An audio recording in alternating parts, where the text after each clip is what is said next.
It's been a year now that Putin launched this war, and we know what it has brought upon Ukraine. Tens of thousands of civilians killed, so many military personnel killed, devastation and destruction all around. But what has it brought Putin? For a start, one military reversal after another. The big push to Kyiv from Belarus. The plan was to take Kyiv in 5 hours flat. That whole military convoy was stopped by just a few Ukrainians who blew up a few bridges. That's all it took. That convoy that stretched 35 miles got stuck for all of a month until they had to turn around and retreat, taking losses along the way. Russians occupied Kharkiv, thrown out of there in September. Then Kherson followed, and the Russians were surrounded on three sides by Ukrainian troops with only the river behind them.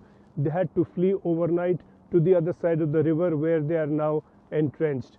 These are major military reversals, and don't forget, this is mighty Russia, or what was supposed to be mighty Russia and the mighty military of Russia. Then we have had a number of missile attacks, and of course we have seen the consequences upon the ground in Ukraine. But 80 to 90% of these are blown out of the skies before they can hit target.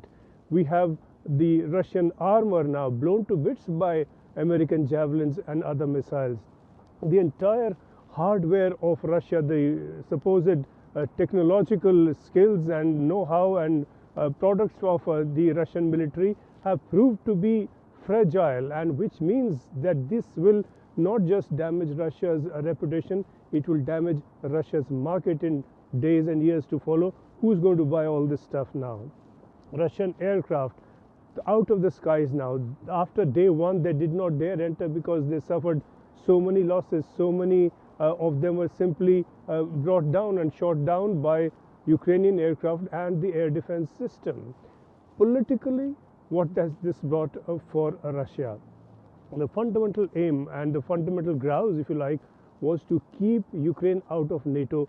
Now Ukraine is practically a NATO country, and Ukraine's defense minister Reznikov says so, that de facto it is NATO. It is NATO weapons that are facing the Russians. It is NATO know-how. It is the strategic skills of NATO leaders and generals that are guiding Ukraine, particularly British experts who are working very closely with Ukrainian generals to strategize their defense and potentially offensive actions to follow.